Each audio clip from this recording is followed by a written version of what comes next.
Hello friends, வணக்கம். One more success story. சாருக்கு வந்துட்டு severe disk bulge and radiating pain. அவரோட மெயின் கம்ப்ளைண்ட் வந்து பார்த்தீங்கன்னா, அவர் இரும்பும்போது காஃப் பண்ணும்போது பயங்கர ஷூட்டிங் பெயின் இருக்கும். அவரோட பாடியே வந்து கிட்டத்தட்ட ஃபுல்லாக அந்த பெண்டான பொசிஷனில் பயங்கர டைட்டாக ஒரு ஸ்டெப்பும் எடுத்து வைக்க முடியாது. காலையில் எந்திரிச்சா அவரால் அசையவே முடியாது.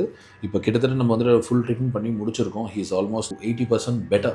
So let's hear from. சொல்லுங்கள் sir, what do you feel, how do you feel? Night வந்து இப்போ படுத்துட்டு இருக்கும்போது என்னால் வந்து இப்படி காலை கூட எடுத்து வைக்க முடியாது, ரொம்ப பெயினாக இருக்கும். இப்போ மார்னிங் எழுந்துக்கும் போது ஆல்மோஸ்ட் எனக்கு 5 to 10 மினிட்ஸ் எனக்கு நொண்டி தான் நடக்கிற மாரி இருக்கும் டோட்டலாக. அதுக்கப்புறம் நான் வாக் போனால் தான் என்னோட பாடியே வந்து ஸ்ட்ரெயிட்டாக அந்த பொசிஷனில் வந்து நான் இது பண்ணுற மாதிரி இருக்கும். ஆல்மோஸ்ட் நான் எக்ஸசைஸ் பண்ணி பார்த்தேன், எந்த இது இம்ப்ரூவ்மெண்ட்டில். ஆல்மோஸ்ட் இங்கே வந்து 5th மேக்ஸிமம் 3rd செஷனில் பண்ணும்போது ஓவர் பெயின் ஆயிடுச்சு. இப்போ நம்ம அந்த பெயின் வந்து இது பண்ணாதான் நம்மளுக்கு இம்ப்ரூவ்மெண்ட் கிடைக்கும் எனக்கு வந்து தெரியாது. எனக்கு இந்த பெயின் வந்தாலும் பரவாயில்ல, எனக்கு இம்ப்ரூவ்மெண்ட் வேணுன்றதால அந்த பெயினோட நான் வந்தேன். 3வது செஷன் நொண்டி தான் வந்தேன். திருப்பி செம்ம பெயின் ஆயிடுச்சு. ஃபர்ஸ்ட் 2 செஷனுக்கு அப்புறம் ரொம்ப பெயினாக இருந்தது. அந்த பெயினோட வந்தேன். அப்புறம் 4th செஷனில் வந்து கொஞ்சம் இம்ப்ரூவ்மெண்ட் இருந்தது.